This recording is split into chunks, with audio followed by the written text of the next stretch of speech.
Hello everyone, welcome back to the channel. तो आज हम बात करने वाले हैं साइंस की एक स्ट्रेटजी एलपी के लिए आप 40 से 45 दिन में अपना पूरा सिलेबस कंप्लीट कर सकते हैं। दोस्तों, जिस हिसाब से मैंने किया था उस हिसाब से मैं आपको अपना एक्सपीरियंस के आधार पर बता सकता हूं कि आप अपना साइंस कैसे बेस्ट कर सकते हैं। और देखिए, साइंस का पोर्शन आपके लिए एएलपी या रेलवे एग्जाम, किसी भी एग्जाम की आप तैयारी कर रहे हैं, एएलपी हो या टेक्नीशियन हो, जेई हो, एनटीपीसी हो, तो आपके लिए बहुत इंपॉर्टेंट है। उसको आपको अच्छे से पढ़ना होगा। तो उसी के बारे में साइंस एक इम्पोर्टेंट टॉपिक है और इसी में आप कट ऑफ में आगे पीछे जाते हैं। तो देखिए, इसको अब मैं आपको बता दूं, पूरा स्ट्रेटजी में लिखा हुआ हूं, उस हिसाब से मैं आपको बताने वाला हूं। तो चलिए देखते हैं। देखिए, तो जानते हैं कि एलपी में सीबीटी 1 में 20 क्वेश्चन साइंस के आते हैं, तो उसमें 20 क्वेश्चन आपके साइंस के आते हैं जो आपको पढ़ने होते हैं। लगभग सब 20, 18 से 22 हो सकता है, यहाँ पर +-2 होता है, तो ये आपको देख लेना है। उसके बाद देखिए, इसमें 20 नंबर, 1 नंबर का एक क्वेश्चन होता है, ये सब जानते हैं। तो 20 क्वेश्चन आपके साइंस के। अगर आप इसमें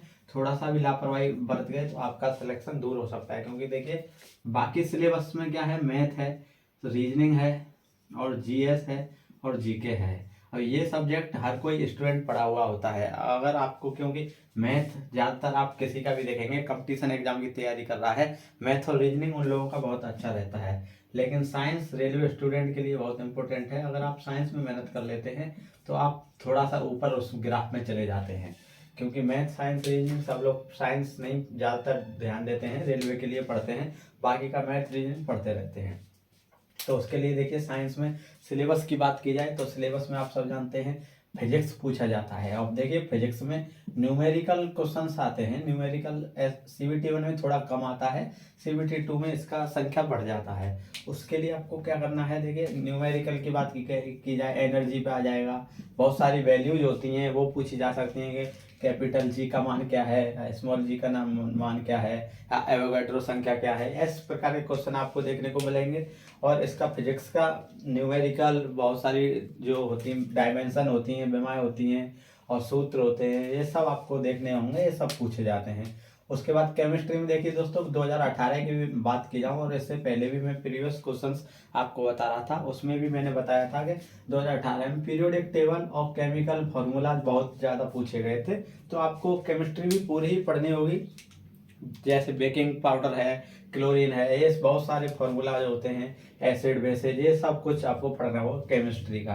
अब इसका भी मैं आपको बताऊंगा कि इसका भी डिटेल सिलेबस आपको कहाँ मिलने वाला है, क्योंकि आप गूगल भी करेंगे तो आपको इसका डिटेल सिलेबस मिल जाएगा। लेकिन आपको इजी तरीके से जो एग्जाम में पूछा जाता है वो कहाँ से पता करना है, वो भी मैं आपको बताऊंगा, वीडियो देखते रहिए आप। और उसके बाद बायोलॉजी, बायोलॉजी तो सीबीटी 1 में बहुत क्वेश्चन आने वाला है, इसमें से आपको देख के रखना है। तो देखिए, बायोलॉजी और फिजिक्स सबसे ज्यादा क्वेश्चन इन्हीं से आते हैं, और केमिस्ट्री के भी क्वेश्चन आते हैं, इसको आप इग्नोर नहीं कर सकते। 4 से 5 क्वेश्चन इसके भी आपको देखने को मिल सकते हैं। और दूसरा एनवायरमेंट स्टडीज होता है, इसके भी कुछ क्वेश्चन आ जाते हैं, तो ये भी आपको पढ़ना होगा। और इसको क्या है, इसके 1 से 2-3 क्वेश्चन आपको देखने को मिल सकते हैं। अब बात की जाए दोस्तों, सबसे पहले ये तो हो गया सिलेबस। अब ये सिलेबस आपको मिलने कहाँ वाला है, या तो आपके पास कोई स्टैंडर्ड बुक हो, उसमें आप ये सिलेबस पूरा ढूंढ सकते हैं। और बुक से याद आया, आपको बुक्स की भी बताया हूँ, वो बुक्स मैं आपको बता देता हूँ। देखिए, मैं ये कोई पेड प्रमोशन नहीं है, मैं आपको पहले ही बता दूं, इसके लिए कोई पेड प्रमोशन नहीं है। जो मुझे अच्छा लगता है मैं आपको बता रहा हूँ, बस इतना सही बात है।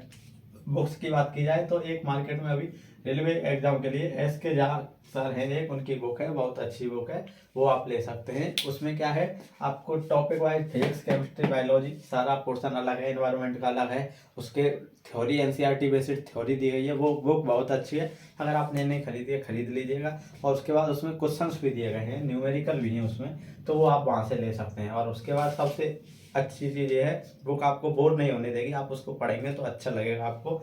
और उसके बाद में एक और बुक आती है ज्ञान विज्ञान की, ये किताब भी एनसीईआरटी बेस्ड किताब है, इसको भी आप ले सकते हैं, ये भी बेस्ट बुक है रेलवे एग्जाम्स के लिए। ज्ञान विज्ञान साइंस बुक डालेंगे तो आप इसको देख सकते हैं। और उसके बाद द प्लेटफॉर्म की बुक तो आपको आती है, द प्लेटफॉर्म की बुक। और यूथ कंपटीशन एक मैं इसमें नहीं लिखा हूँ, देखिए एक है यूथ कंपटीशन, ये इसके आपको बुक ना लेके आपको प्रैक्टिस सेट्स लेने हैं, जिसमें बहुत सारे क्वेश्चंस होते हैं। प्लेटफॉर्म के आते हैं, फिजिक्स का अलग आता है, बायोलॉजी का अलग आता है, और केमिस्ट्री का अलग आता है। जिसमें 2-2 3-3 हज़ार क्वेश्चन दिए होते हैं। जब आप इतना क्वेश्चंस का प्रैक्टिस कर लेंगे तो आपको कोई क्वेश्चन नहीं बचने वाला, ये आप याद रखिए। और रेलवे में 50% से ज़्यादा क्वेश्चन रिपीटेड आते हैं, बार बार आते हैं, तो वही आपसे मैं बोलने वाला हूँ। तो ये बुक्स आपको मैं बता दिया हूँ और बताता रहता हूँ मैं बार बार। अब सबसे इम्पोर्टेंट चीज़, आपको यूट्यूब से पढ़े या पेड बैच पढ़े, सबसे बड़ी प्रॉब्लम आप लोगों के लिए यही है कि कोई बैच खरीद ले। देखिए, अगर आपने बैच खरीदा है उसके भी अपने फायदे हैं, और यूट्यूब से भी आजकल शिक्षा लेना बहुत आसान हो गया है और अच्छी शिक्षा भी मिल रही है। लेकिन उसके लिए आपको कुछ ऐसा है कि अभी आप किसी टीचर से फिजिक्स पढ़ रहे हैं, तो ऐसा नहीं कि आप इलेक्ट्रिसिटी या उससे आप मास वेट पढ़ के छोड़ दीजिए, उससे पूरा फिजिक्स पढ़िए। यूट्यूब में क्या है, आपको पे नहीं करना होता है, तो आप कब करते रहते हैं, चेंज करते रहते हैं। एक ही टीचर पे आपको सिलेबस पूरा कर लेना है, और वही चीज़ होती है पेड बैच में, क्योंकि वहाँ आप डटे रहते हैं, क्योंकि आपने पैसा दिया होता है तो आप पूरा सिलेबस पढ़ते हैं। और यही कारण है पेड और यूट्यूब में थोड़ा सा एफिशिएंसी की बात की जाए, या जो हमको रिजल्ट मिलता है वो पेड बैच में मिलता है। लेकिन आप यूट्यूब से भी पढ़ सकते हैं, बहुत सारे टॉपिक आपको आप प्रॉब्लम है तो आप यहाँ से पढ़ सकते हैं। न्यूमेरिकल पोर्शन है, आप न्यूमेरिकल डालेंगे, बहुत सारे न्यूमेरिकल आपको मिल जाएंगे, यहाँ से भी आप पढ़ सकते हैं। और सबसे बड़ी बात, जो प्रैक्टिस सेट कराते हैं यहाँ पर, वहाँ से जरूर पढ़िए यूट्यूब पे। जो आपको 50 क्वेश्चन 20 क्वेश्चन रेलवे के जो बताते रहते हैं, वहाँ से आप पढ़ेंगे तो वहाँ से भी आपके लिए ईजी रहेगा।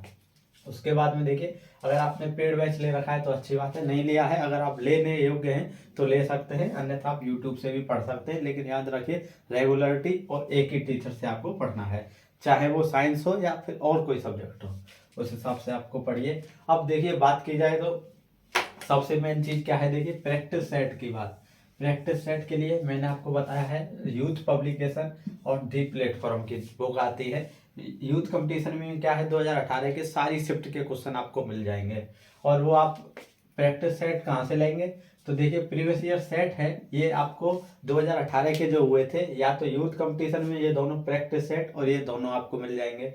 आप यहाँ से ले सकते हैं, आप यूट्यूब से डाउनलोड करेंगे आप, या मेरे टेलीग्राम चैनल से आप ले सकते हैं। वहाँ पे क्या है, 2018 की हर जो पेपर हुआ था सारा शिफ्ट का, 2018 में 9 अगस्त से लेकर जब तक हुआ था, सारे क्वेश्चंस मैं वहाँ अपलोड करने वाला हूँ, तो वहाँ से भी आप ले सकते हैं पूरे क्वेश्चन।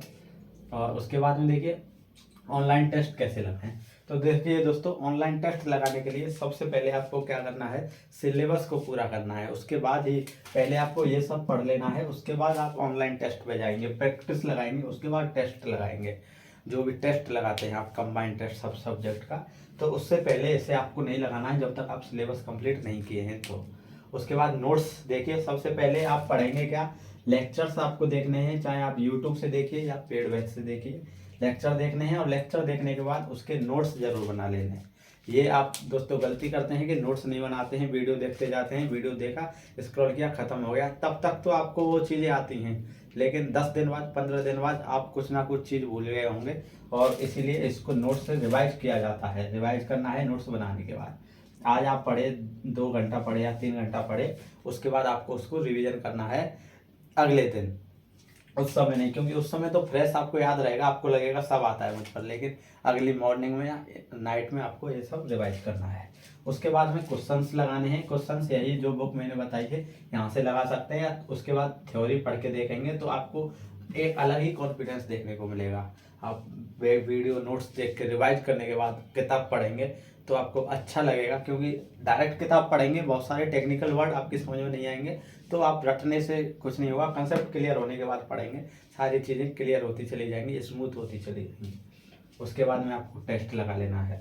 अब देखिए, इसमें स्ट्रेटजी आपको क्या रखना है, रेगुलर रहना है एकदम, आपको रेगुलर रहना है, रेगुलर रहना है एकदम। और उसके बाद में आपको डेली आपको टारगेट बना लेना है, टारगेट स्टडी से पढ़िए। टारगेट मान लीजिए, आज आपको कोई भी चैप्टर है फिजिक्स का, कोई भी या बायोलॉजी का कोई भी चैप्टर, आपको मान लीजिए विटामिन चैप्टर है, वो आपको आज कंप्लीट करना है, तो आज उसको आप कंप्लीट किसी भी हालत में आपको अचीव करना है उसको।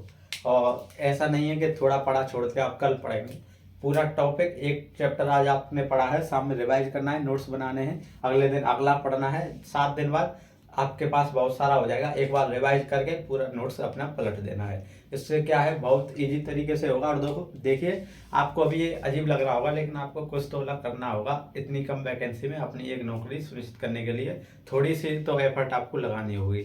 तो वो आप ज़रूर लगाइएगा। उसके बाद देखिए न्यूमेरिकल लेक्चर से समझेंगे, आप वहाँ से समझ सकते हैं। और एनसीईआरटी बुक्स यही बेस्ड बुक हैं, जो यही सब एनसीईआरटी पर बेस्ड बुक हैं, इनसे आप पढ़ सकते हैं। तो ये एक ओवरव्यू साइंस का मैंने देने की कोशिश की थी, और इसी आधार पर जैसे मैंने की थी वैसे ही आपको बताइए, इसमें कुछ डिफिकल्ट नहीं है।